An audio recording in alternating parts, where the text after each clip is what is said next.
Hello coin collectors out there, welcome back to the Big D Coins channel. So what do all of these coins right here have in common? They were all made in 1982. Now I've made some individual videos about these particular coins, but I thought it would be helpful to kind of set the tone about why some of these coins are particularly rare if we kind of gave a full overview about 1982. So that will kind of put you in the right mindset to understand the different varieties and errors for these particular coins. Now the coins that we're going to really focus on today are the metal composition change that occurred in 1982 from copper to zinc for the Lincoln penny. There are some 1982 Roosevelt dimes that are missing the P mint mark. There are actually quite a lot of them out there. Some people have reportedly found thousands of them themselves. The 1982 Washington quarter in great condition is actually worth a lot of money because there weren't any mint sets that were made in 1982 or 1983. And in 1982, they also started to reintroduce some special silver commemorative coins. So I've got one of them right here. This is the first one that came out. The U.S. Mint resumed minting commemorative coins in 1982 for the 250th anniversary of the birth of George Washington. So I've got that nice cool coin right here that we're also going to talk about as part of this video. But first, let's kind of set your mind back to 1982. Some key events that happened prior to that were the release of the Susan B. Anthony dollar coin in 1979.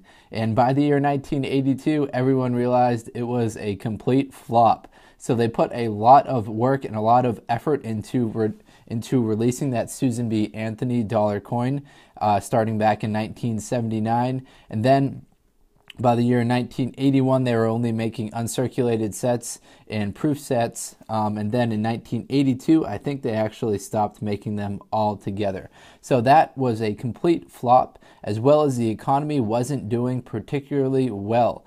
Silver prices were really skyrocketing. That was in part to a couple of famous people, Nelson Bunker Hunt and his brother William Herbert, and Lamar Hunt. They bought up an absolute ton of silver. At one point, they held 100 million troy ounces of silver. That was roughly 1/3 of all non-government silver at the time. So there was a silver panic that resulted as part of that, in which the price of silver went from $6 on January 1st, 1979 to a record high at the time of $49.45 on January 18th, 1980. So in about a year's time, it went from $6 to $45. Meanwhile, investments in gold were primarily propelled by political concerns about the Soviet intervention in Afghanistan, the Iranian Revolution, and the booming oil prices. All of these helped the price of metals increase from $220 an ounce for gold up to $850 in the early 1980s. So that was all going on at the time these coins were produced, as well as there were some kind of financial problems that the country was going into. So as a result, they decided to cut back on producing mint sets in 1982 and 1983. So that was kind of the first item that hit the chopping block as far as the budgetary concerns were. As far as the budget was concerned, mint officials figured that collectors could obtain the same uncirculated coins through bankrolls or through mint bags. The decision obviously did not sit well with coin collectors who enjoyed buying the annual sets containing one example of each business class strike coin made at the U.S. Mint given in that particular year. So that kind of brings into point this coin we have right here. So why don't we talk about that while we're discussing mint sets? So there are very few examples of the 1982 and 1983 quarters that are in extremely highly graded condition. Part of that was times were tough in the 1980s, so people were spending their quarters. People were also still focused on pulling out these silver quarters. People are doing that today, and they find them once in a while through coin roll hunting. But people were doing that in the early 80s, and I think they were much much more successful at it because the silver stopped in 1965. So it wasn't too long after 1980. People were still focused on the silver quarters, so they let stuff like this, like the 1982 quarter, kind of fall through the cracks.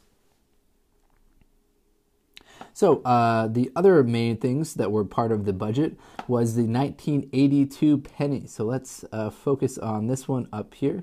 I'm going to move these out of the way so I can get the lighting a little bit better to focus on this one. So in 1982, many of you may know, that's when the official change happened from copper-based pennies to zinc-based pennies. So from 1909 to 1982, the Lincoln cent was 95% copper, 5% zinc, had a total weight of 3.11 grams. Then from 1982 until 2014, the zinc pennies weighed 97. The zinc pennies consisted of 97.5% zinc, 2.5% copper, and weighed 2.5 grams. So what were they using in 1982? Well, it was kind of like a mix match of both of those. Now, there are some varieties out there regarding the different size of the dates. So the copper pennies were supposed to have a specific size date based on the dies that were used, and the zinc pennies were supposed to have a kind of a slightly different variation to the dates, size of the dates that were used. So there are some errors out there for the 1982 different size dates, but the real error comes in 1983. So by 1983, all of the coins should have been switched over to that mostly zinc composition. However, there are some valuable 1983 pennies that are actually made out of copper. So they should have been made out of zinc in 1983, and they're actually made out of copper. So that's the error you should be looking for. Another key thing to consider in 1982 is just absolutely how many of these coins were produced. There were 10.7 billion of these produced at the Philadelphia Mint. The Philadelphia Mint won't have a mint mark on them. There are also an additional 6 billion that were produced at the Denver Mint. So 10 billion from the Philadelphia, 6 billion from the Denver. So there are a ton of these produced. Now, the 1982 Jefferson nickel, there wasn't really anything going on with the Jefferson nickel. I think the mintages are lower. So the mintages are for the 1982 Jefferson nickel are 373 million for the Denver, 292 million for the Philadelphia, and 3.8 million proof coins that were made. I believe these are unusually low because the mints were probably just focusing all of their efforts on the metal transition from the penny and just producing so many pennies. But I'm not aware of any errors for the particular 1982 Jefferson nickel. If you are, feel free to let me know.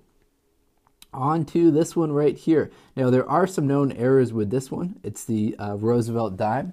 The error that's known for this particular one is the 1982 no P mint mark Roosevelt dime.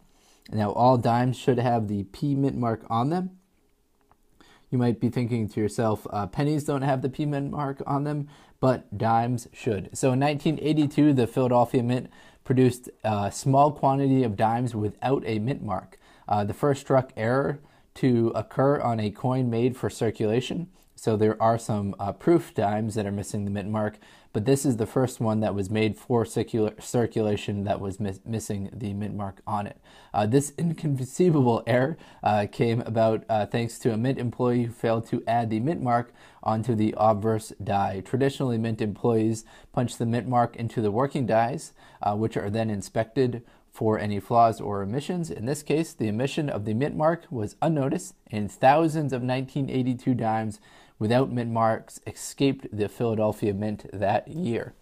Now, there are some people that have reported to have thousands of these, so I don't think they are particularly rare. There's two kind of variations. There's a strong strike and a weak strike, and there's a gentleman by the name of Clyde Engelholt who owns 1,500 of these error coins, supposedly. There's also a few other people that have kind of come forward and saying that they have a lot of these error coins.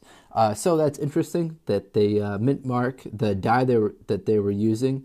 They physically put in the actual mint mark into that, and then the error for that went unnoticed by whoever was supposed to be supervising or reviewing those dies. So it's estimated that that one die could make approximately 75,000 circulation strike coins. So that would be the maximum number that would be in existence if they just messed up one die. So 75,000 is the max. So there's a chance that you could come across one of them. All right, the 1982 Washington quarter. So we kind of talked about this at the beginning of the video. These are rare because people were focusing on the 1964 and earlier Washington quarters that had silver in them. There also weren't any mint sets that were produced, so it's less likely to find coins in a mint state condition. And then we'll go on quickly to this last one right here, the George Washington silver 50-cent coin. So this is the start of the United States Mint kind of ramping up the production of commemorative coins. They kind of took a break for a long time, and then in 1982 they brought it back, and then in 1983 they made some for the Olympics and kind of continued making those in 84 and are still making some cool commemorative coins today. So there were 10 million authorized of these coins to make. There were actually 4.8 million proof coins that were made and 2.2 uncirculated coins that were made. This one right here has a proof coin mint mark on it, so you see the S right there. So this is one of the proof coins, one of 4.8 million. All right, hopefully you enjoyed this video. This was kind of a different kind of variety than we usually do. Usually just focus on one of these coins, but decided to make a video about the entire year. So hopefully you enjoyed it. Best of luck coin collecting out there, everyone. Take care.